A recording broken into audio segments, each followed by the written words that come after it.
With me now to talk about the president's America First push are Heather Higgins, president and CEO of Independent Women's Voice, Deneen Borelli, Fox News contributor and CRTV.com host, and Capri Cafaro, former Ohio State Senate Minority Leader, rather. Ladies, let me start with you in studio. I've always said the president's job is to be CEO, Chief Excitement Officer. People say, well, Trump didn't do much. He didn't get much done. Why does he get credit? The bully pulpit, Heather, it's important. And when the bully pulpit is about optimism, about excitement, and about can-doism, it is infectious. It absolutely is. And psychology drives markets, right? We tend to forget that that's sort of really key.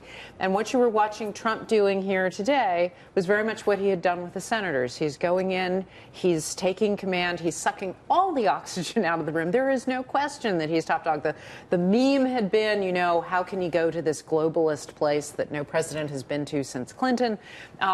But they forget that this is an alpha dog culture. CEOs operate in that environment. This is not only a bigger alpha dog, this is the lion himself going into the lion's den with absolutely no fear, taking over and taking command for the whole world to see. No, it has been like watching a rock star go through there. I mean, and he's gotten a tremendous amount of respect. That roundtable, for instance, was absolutely remarkable. These CEOs of foreign-based companies extolling the virtues of being in America, doing business in America, and they seem like they're pretty excited to have Trump as president. It's a beautiful thing, Charles. Where is the scrolling graphic of all of the companies that have announced that they're giving bonuses and other benefits to their employees? It's an amazing thing to see. And listen, President Trump, this is not an apology speech.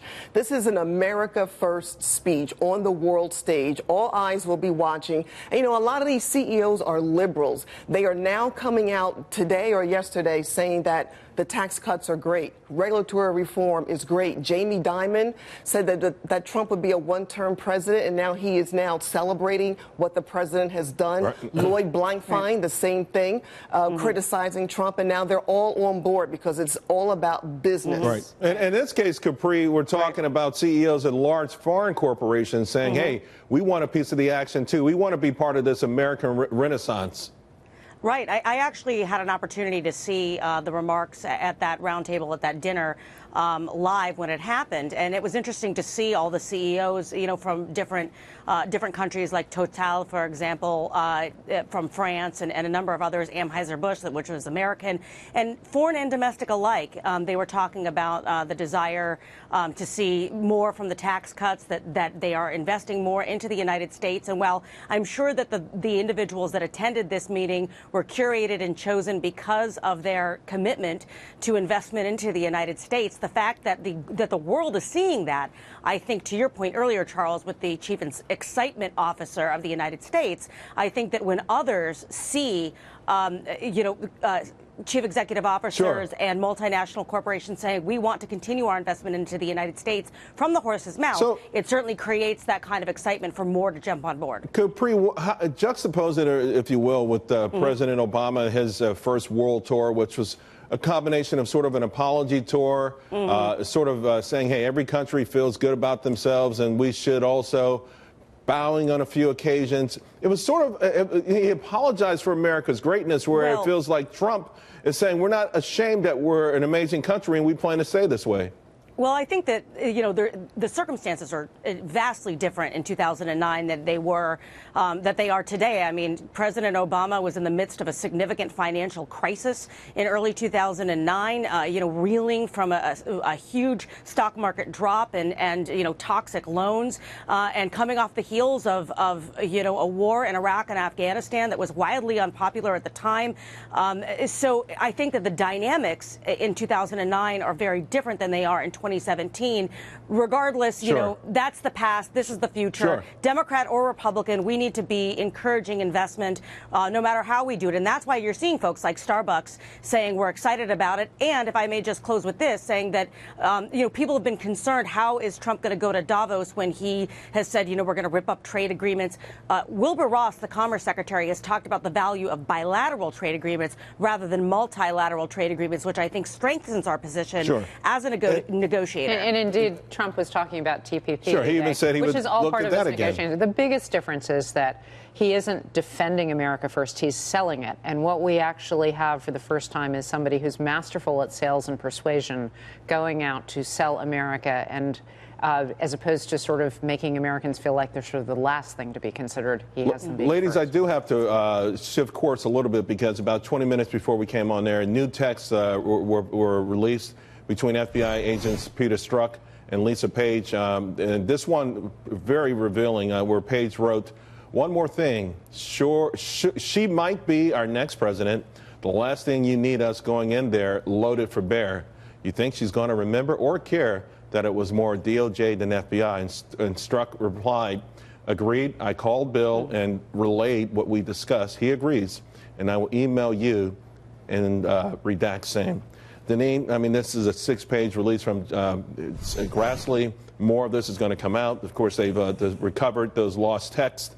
Damning stuff, and it just continues to pile on the notion that you had key folks in the intelligence community, in this particular case, the FBI, who might have been plotting. Certainly their bias against Trump was, they wore it on their sleeve. Their disdain for candidate Trump was visceral.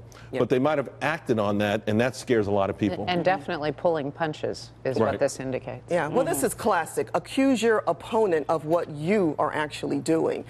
More information is going to come out, Charles, and I got to tell you, all of this takes my breath away, because thank goodness Trump is in office, because if Hillary Clinton was elected president, we would not know the depth and the expansion of all of the corruption and all of the nonsense that's going on with people in these positions that are abusing their positions in government. You know, Capri, of course, you were an elected official, and you understand, we talk about prosperity in America, but it's all built on rule of law and the ability to trust our government. In this particular case, those police agencies, these intelligence agencies, where we know the average FBI agent's just out there working his or her tail off, but everyone's embarrassed by this, and more importantly, the notion that these higher-ups may have tried to manipulate the outcome of an election and then do something about the outcome they didn't like.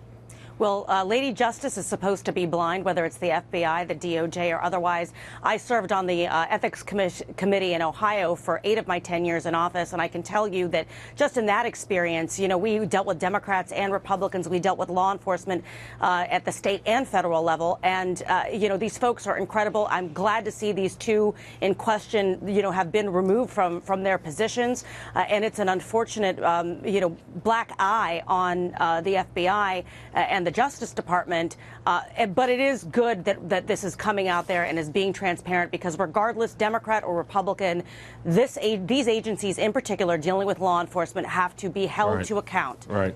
Well, you know what, to your point, hopefully it will all come out, will be transparent, and the American public can make up their minds of what exactly happened without all the speculation, but just as damning stuff that we just got moments ago. Thank you, ladies, all very much.